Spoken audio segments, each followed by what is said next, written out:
पुढच्या शनिवार रविवारी एकाही मराठ्यानं घरी बसायचं नाही.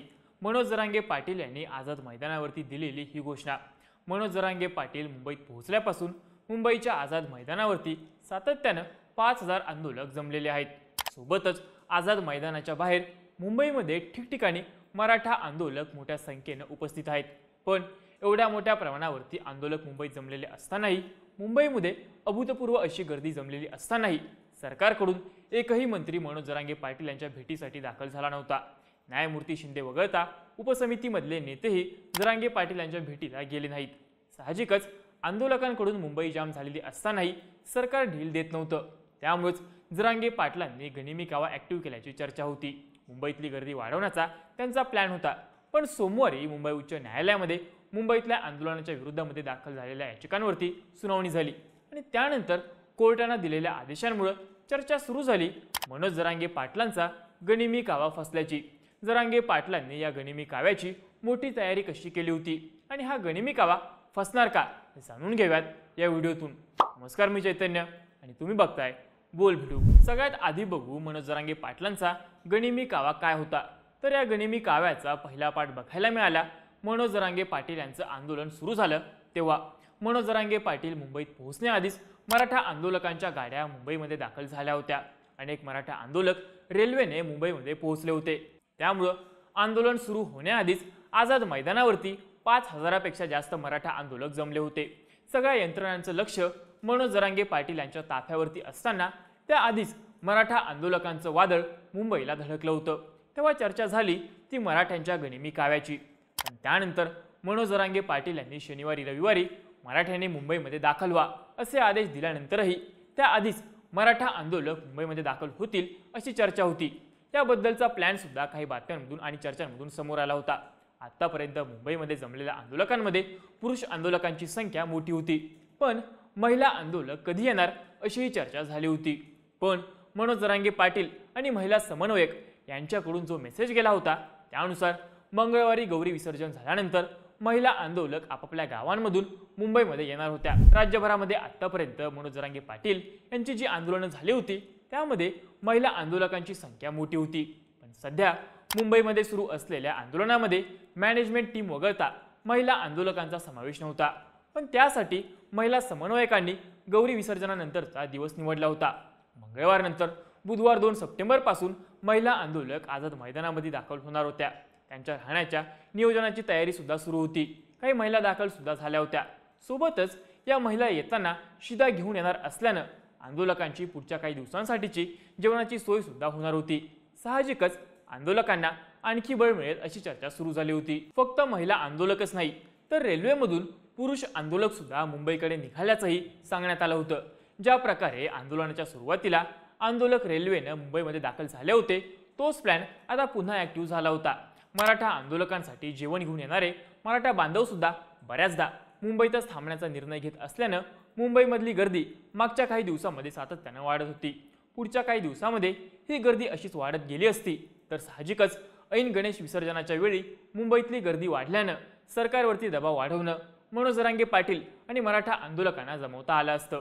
जरांगे पाटील यांनी शनिवार रविवारी मुंबईमध्ये या असं आवाहन केलं असलं तरी अर्थातच ही गर्दी थेट शनिवार किंवा रविवारी जमणार नव्हती.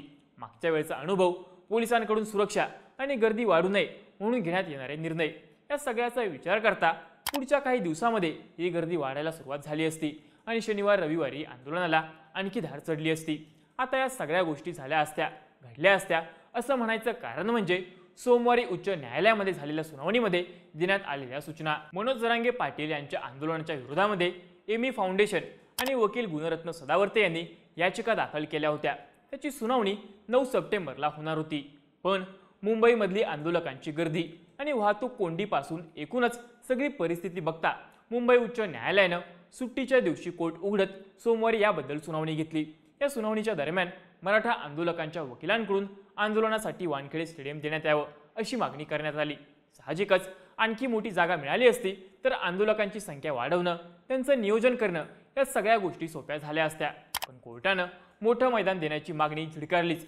पण सोबतच 5,000च्या वर जे आंदोलक जमा झाले आहेत त्यांना परत जायला सांगणार का असा प्रश्न सुद्धा केला. वकील गुणरत्न सदावर्ते यांनी मुंबईमध्ये झालेल्या गर्दीचे फोटो कोर्टामध्ये दाखवले. तर राज्य सरकारच्या वतीनं सुद्धा नियमांचं उल्लंघन होत असल्याचा युक्तिवाद करण्यात आला। सुनावणी पार पडल्यानंतर कोर्टानं आदेश देताना दक्षिण मुंबईमध्ये आंदोलकांना थांबू देऊ नका, मंगळवारी दुपारपर्यंत सगळे रस्ते मोकळे करा अशा सूचना दिल्या। आंदोलनाची परवानगी फक्त आझाद मैदानावरती आहे, त्याच्या बाहेर कुठे आंदोलन सुरू असेल तर ते थांबवा, आंदोलन हाताबाहेर गेलंय असंही कोर्टानं नमूद केलं।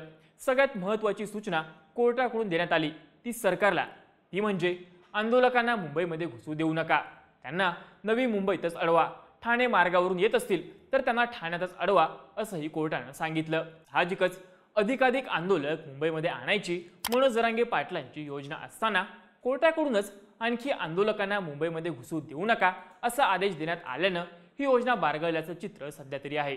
कारण शनिवार रविवारी पोलीस यंत्रणा ऍक्टिव्ह होणार हे माहीत असल्यानं पुढच्या 2-3 दिवसातच आंदोलक मुंबईमध्ये दाखल होतील अशी चर्चा होती, पण त्याआधीच कोर्टाच्या निर्णयामुळे त्यावरती निर्बंध आले। या सगळ्यानंतर मनोज जरांगे पाटील यांनीही सोमवारी रात्री पत्रकारांशी संवाद साधताना मुंबईमध्ये आलेल्या आंदोलकांना आपापल्या गाडीत जाऊन बसा असा संदेश दिला। साहजिकच कोर्टाच्या सूचनांमुळे बसलेला पेच मराठा आंदोलकांची आणखी अडचण करताना दिसत असल्याचं चित्र सध्या तरी आहे। मराठा आंदोलनामध्ये गनिमी काव्याचा दुसरा टप्पा ऍक्टिव्ह करणं सध्या तरी मनोज जरांगे पाटील यांच्यासाठी कठीण आहे। पण असं असलं तरी मनोज जरांगे पाटील यांनी महाराष्ट्र मुंबईकडे निघणार आहे, आणखी वेळ आहे, त्याआधीच तुम्ही निर्णय घ्या। ते जर मुंबईत आले तर कुठेच उभा राहण्यासाठी जागा राहणार नाही, कारण ते मोठ्या संख्येनं येणार आहेत असं जरांगे पाटील म्हणाले असले तरी त्यांच्यासाठी ही योजना अंमलात आणणं वाटतं तितकं सोपं नसणार आहे। पण जरांगे पाटील यांनी मुंबई जाम करणार, यासोबतच महाराष्ट्र जाम करणार असा इशाराही दिला होता।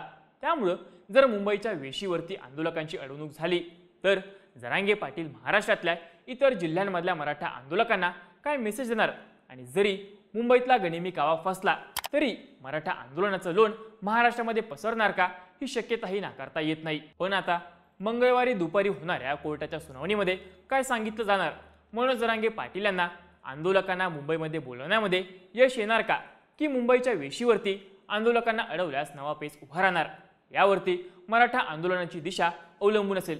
तुम्हाला काय वाटतं, मनोज जरांगे पाटील यांचा गनिमी कावा फसणार की हिट होणार? तुमची मतं आणि प्रतिक्रिया आम्हाला कमेंट करून नक्की सांगा, आणि माहितीपूर्ण व्हिडिओज बघण्यासाठी बोल बिडूच्या YouTube चॅनलला नक्की सबस्क्राईब करा।